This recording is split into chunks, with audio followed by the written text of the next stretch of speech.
This is a legacy episode of the Lesbian Historic Motif podcast, originally released as part of the Lesbian Talk Show podcast group. Some references may be obsolete. The show looks at lesbian-relevant themes in history and literature, has interviews and discussions about current historical fiction with queer female characters, including fantastic versions of the past, and presents new original historical fiction for your enjoyment.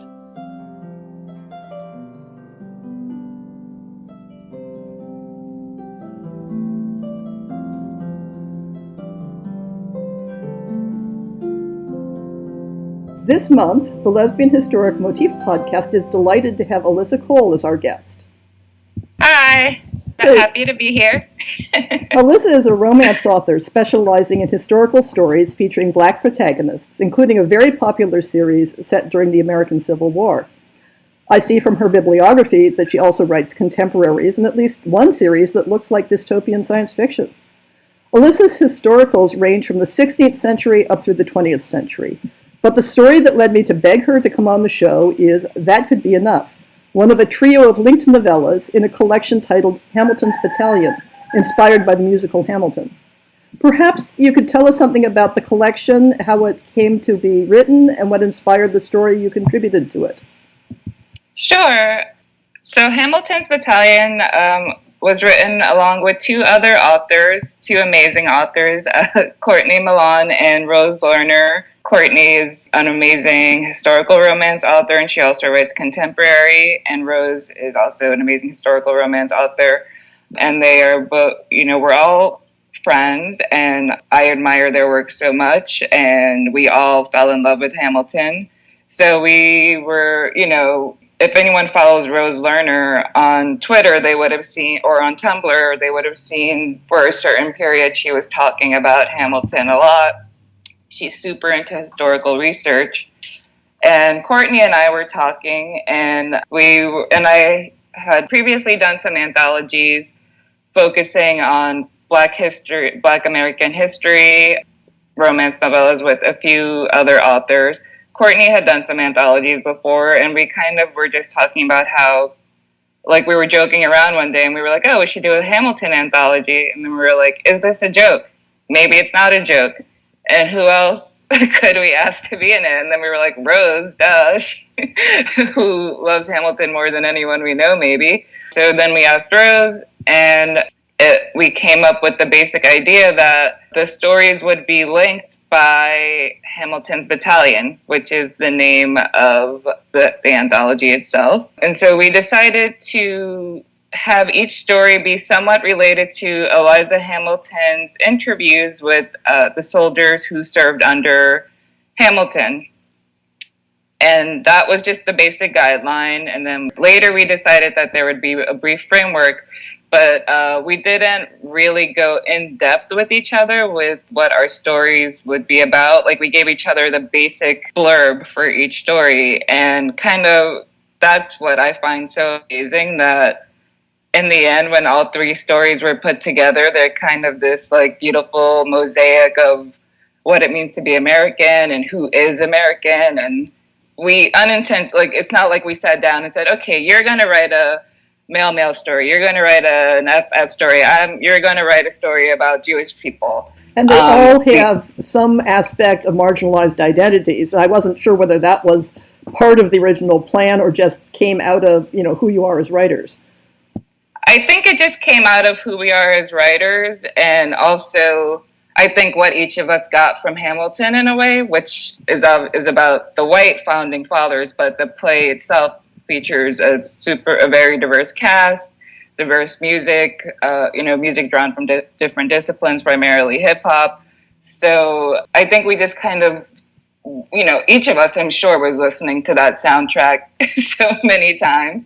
I actually got to go see Hamilton with Courtney, which was amazing. So we basically were both just sitting there, trying not to cry and scream. We were in the very last row of the theater, but it was still an amazing show, no matter what seat you're in. Yeah, I tell people that it is the only thing I have seen in the last decade that is better than the hype.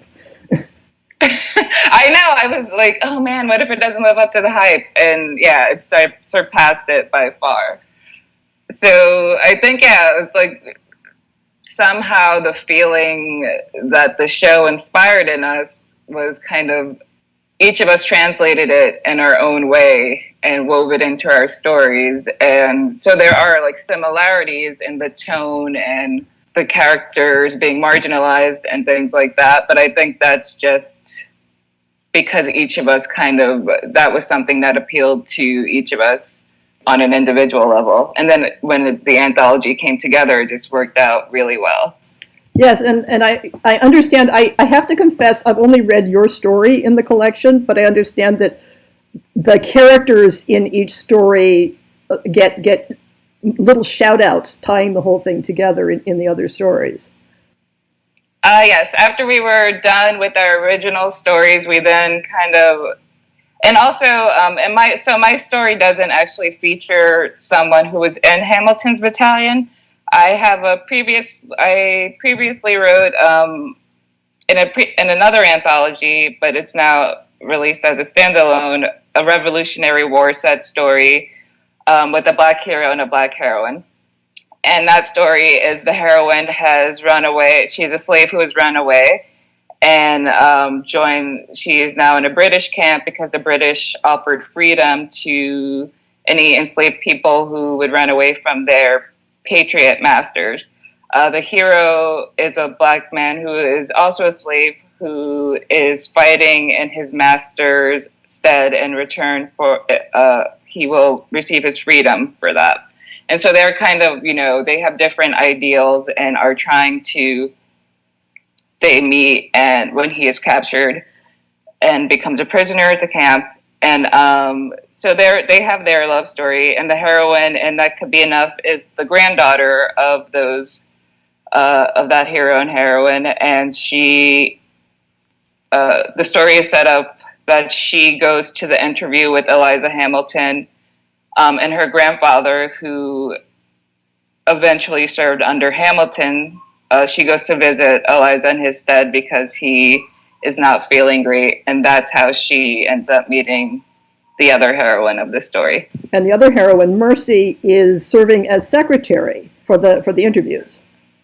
Yes, so she's a maid who is a free black woman who is working as a servant in Eliza Hamilton's house, and she can read and write, and so she is also serving as a secretary and helping with the monumental task of interviewing all these people, compiling all of this information about Hamilton.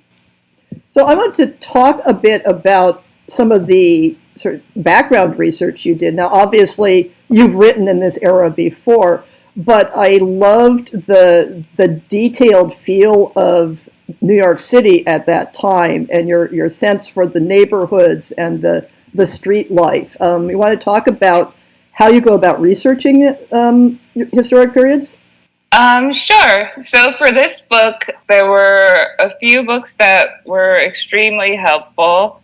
I am going to pull them up on my Kindle now. One, for example, is called Root and Branch, African Americans in New York and East Jersey. It's by Graham Russell Gow Hodges.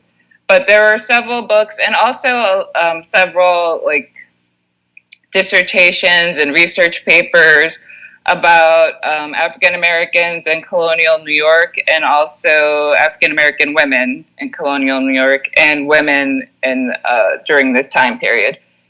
So I tried to access lots of, if I could find paintings or descriptions, firsthand descriptions of people living in New York. And when I found something in the book that was interesting, I would try to see if there was a note for it and see if I could track down the original information, like if it was a description from a letter or something of that sort. So I tried to, part of it was imagination, but part of it was trying to, and I grew up in New York. So to me, this was also, a little bit of a love letter to New York because I don't live there anymore. So when I do write about it in my stories, I try to add those little details that would make it feel real for people and for the characters. as far as the research, like trying to get firsthand accounts and just going through all these stories and just like the day-to-day activities, and then thinking, okay, well, if they were doing these activities, then there would be these kinds of establishments. And also just from growing up in New York and going to South Street Seaport every weekend, where there are the cobblestone streets, and many of the structures are from colonial times, or that have been preserved, or reproductions, or so there. I've always kind of had in the background of my mind the experience and love for colonial New York. Because, when you're a kid, it's like, oh, cool, the streets are different here and all of the houses look different. And then as you get older, you realize, oh, okay, there was a lot of history here. My parents were very into taking us to museums and stuff like that. So we would go to, for example, the South Street Seaport, and you can get on the ships and raise the sails and learn about shipping in colonial times.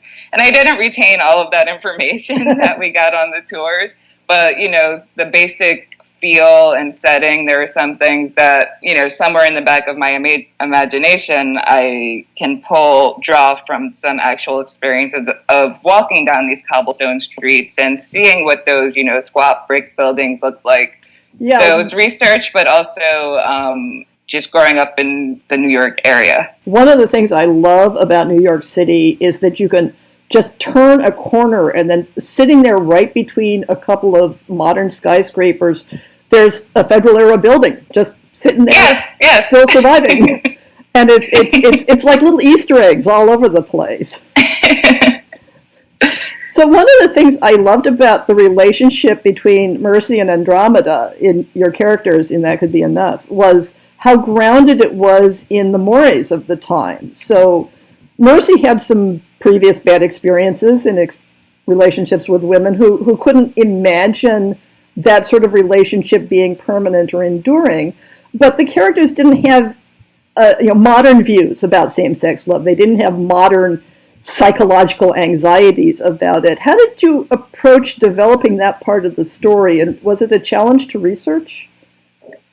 It was a bit of a challenge to research. One source I drew out from was the book Charity and Sylvia, A Same-Sex Marriage in Early America. It's by Rachel Hope Cleaves. And that book gave a lot of helpful information about kind of how these things were perceived. The overall story follows one woman who was a lesbian, and kind of her relationships, which were often seen as friendships. Then sometimes when other people discovered they were more than friendships, they were discouraged, or she wasn't allowed to see the women anymore, or sometimes women were just like, well, I'm moving on with my life. And basically it's about how eventually when she did, meet the woman that she would spend the rest of her life with, they were accepted by their community. And that kind of really rang a bell with me, because I feel like a lot of what I write about when I'm writing historical romances about marginalized people, there's always this kind of idea that, well, you can't write a romance about that, because how would they be happy? How would they have a happily ever after? And how would they live, in this world that was basically designed to be cruel to them? But I think that people forget, when they think about the world, they often forget that the world is made up of small communities, or communities small and large, rather. And, some people can go their entire lives without leaving their community, or even if they do leave their community, they can come back. And part of their happiness in life, particularly, I guess, in this time period, was whether or not you were accepted by your community. And there's this idea that any type of difference was not accepted, but this isn't historically accurate. There's something that me and Courtney were talking about. There's historical average and historical accuracy. So, on average, people, I guess, people from marginalized groups could be expected to be treated poorly, but that doesn't mean that no one lived happily, or no one lived in a community where they were able to live freely and were accepted and had friends and family who were fine. Yeah, and I think a lot of modern readers simply don't grasp that gender relations were different in the past, that because societies were often very gender segregated, the idea of two people of the same sex having a close lifelong companionship was utterly normal. And yes. And like, I also drew from I researched Boston marriages, which is basically what you were describing, women who would live together and be lifelong friends and work together oftentimes. And it wasn't seen as anything strange. They weren't harassed or anything for that, because there was, like you were saying, there was a difference. It wasn't like, it wasn't odd. There wasn't an assumption that such relationships were sexual, yes. Even if they were. Yes, exactly. So, if people got caught engaging in sexual behavior, that's something different. And again, it was often treated harshly, and it was against the law in many places. But again, it depends on the community. Even if people think that, maybe they don't particularly care because it's not their business, or as they say, hey, as long as it's not hurting me, what's the big deal? So I think sometimes there are very modern ideas of acceptance, and because I feel like, we even all had uncles and people who didn't explicitly, or aunts who didn't explicitly say that they were gay or lesbian, and the family didn't particularly say, but everyone kind of knew. And it was just like, okay, well, that's how it is. And like, no one like bothered them or talked badly about them. So I think like there can be, and I saw something, the Medieval POC, which is a site that kind of draws attention to the fact that there have always been people of color in the world. Yeah, she is an absolutely fabulous researcher, and in fact, I dedicated my third novel to her. Yes, the research that she does has been so incredibly helpful to so many people. But the other day she shared something, another person who unfortunately I cannot remember their name tweeted, and it's called the Tiffany problem. Yeah. Which is basically that people, if you had a medieval book and you had someone named Tiffany, people would be like, what the hell? This is so anachronistic. Why is she named Tiffany? When in fact, Tiffany was a name that existed at that time. And it was, I think, an alternate name to Theophany. Yeah. So the Tiffany problem, I think, can apply to so many historicals, or basically all historicals with marginalized people who are not miserable and being crapped on and beaten and treated terribly. Because anytime that happens, people are like, oh, was that really going on at that time, during that time period? Wasn't everyone miserable? And like, the thing that I always kind of go to, or my go-to response to this, my two go-to responses are, number one, people will happily read a romance where a male-female romance with two, cis white leads where the woman is doing all kinds of, traveling the world or going into Almacs, or, a serving girl, like talking back to a duke and things like that, are fun to read about, but if in real life obviously could happen, but historically average, a serving girl who'll talk back to a duke would not end up being his wife. She would be kicked out or worse. Yeah, one of the rules I have to remember for myself is never hold my queer historical characters to a higher standard than the straight white ones. Yeah, so I think that would be a good rule for everyone, because and I think it is hard because we have generally been given, since we had so much of the same, not the same stories, because obviously every romance is different, but kind of overall the same character types, which have generally been white and straight. So seeing anyone else in those roles can be jarring. So I think it's changing. I think it's slowly changing, and people, like, even just over the past 5 years, you can see the change in how receptive people are to these things.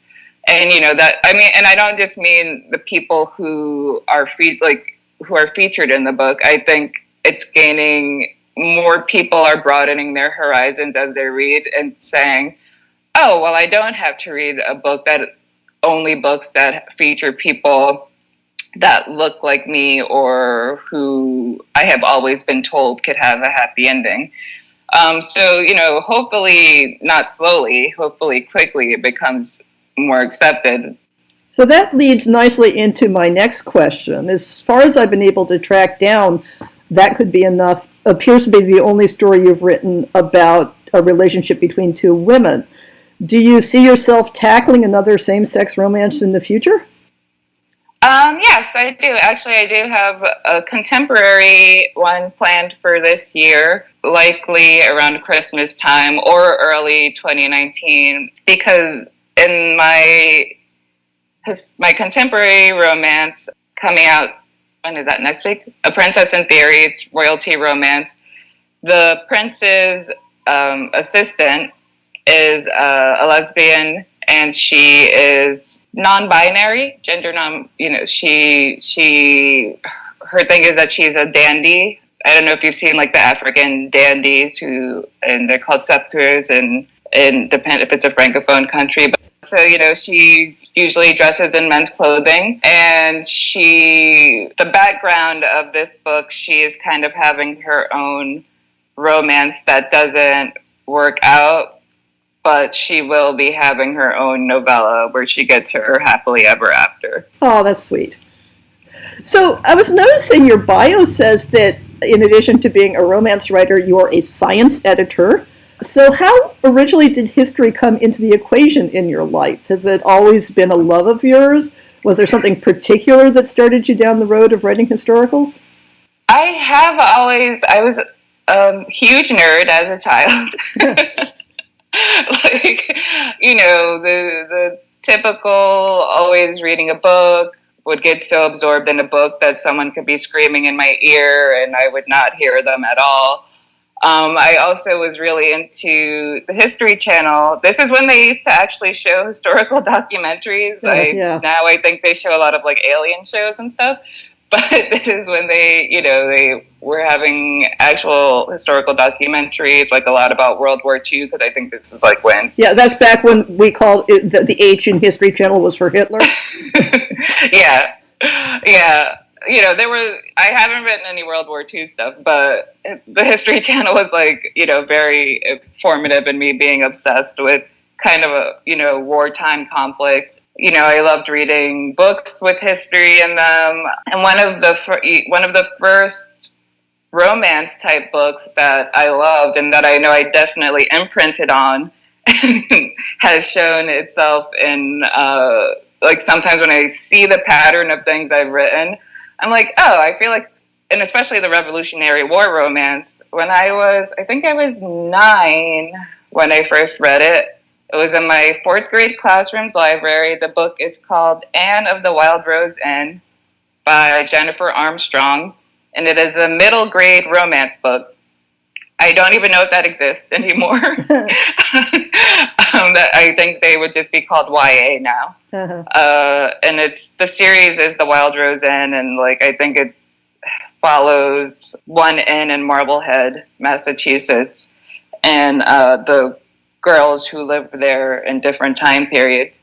Oh, I loved series like that when I was a kid. That was how I learned so much of my history.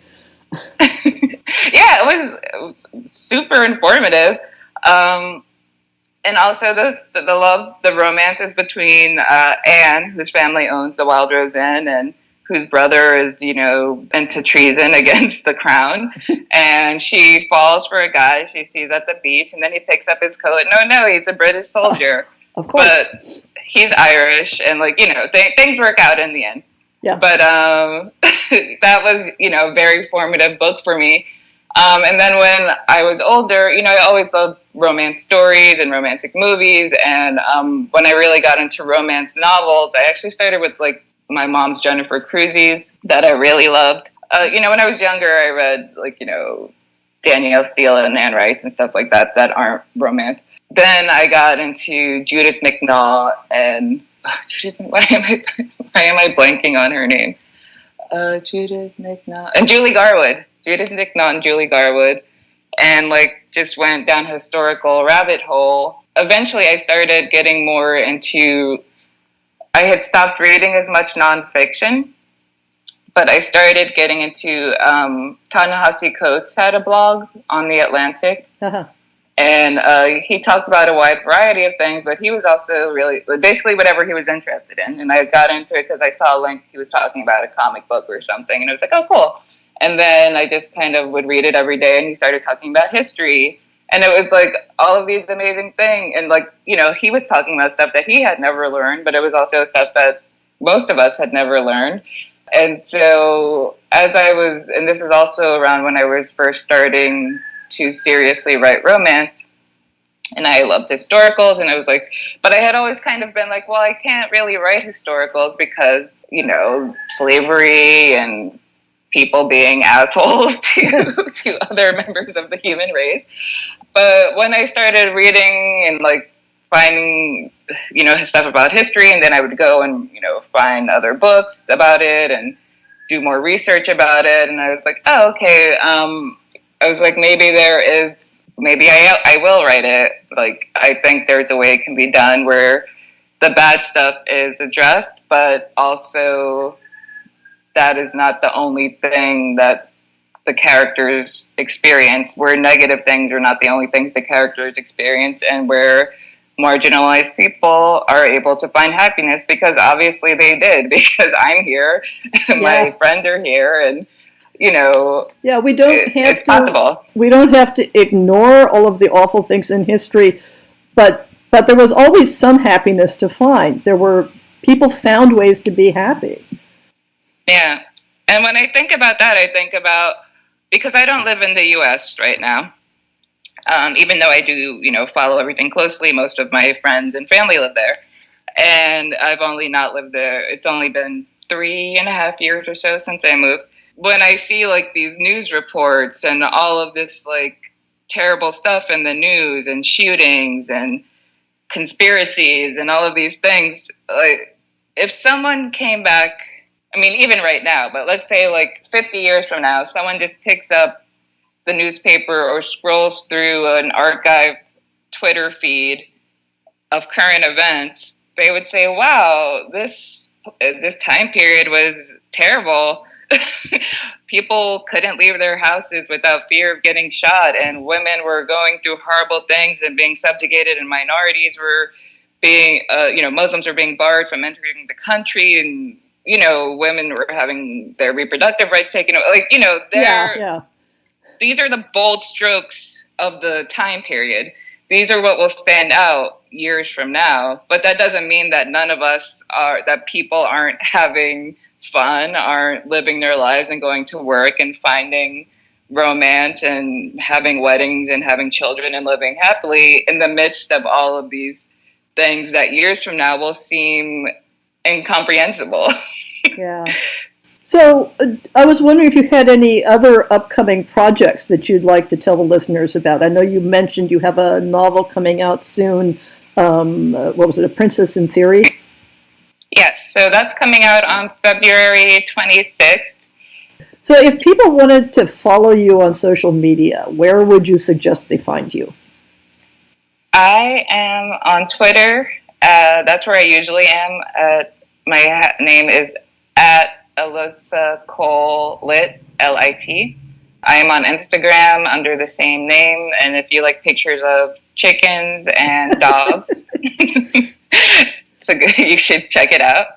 And I am also on Facebook, though I'm not usually on Facebook, but I am there, and I do check in from time to time. Okay, and I'll put that information in the show notes for people to find it. So thank you so much, Alyssa, for being a guest on the Lesbian Historic Motif podcast. Yeah, thank you for having me.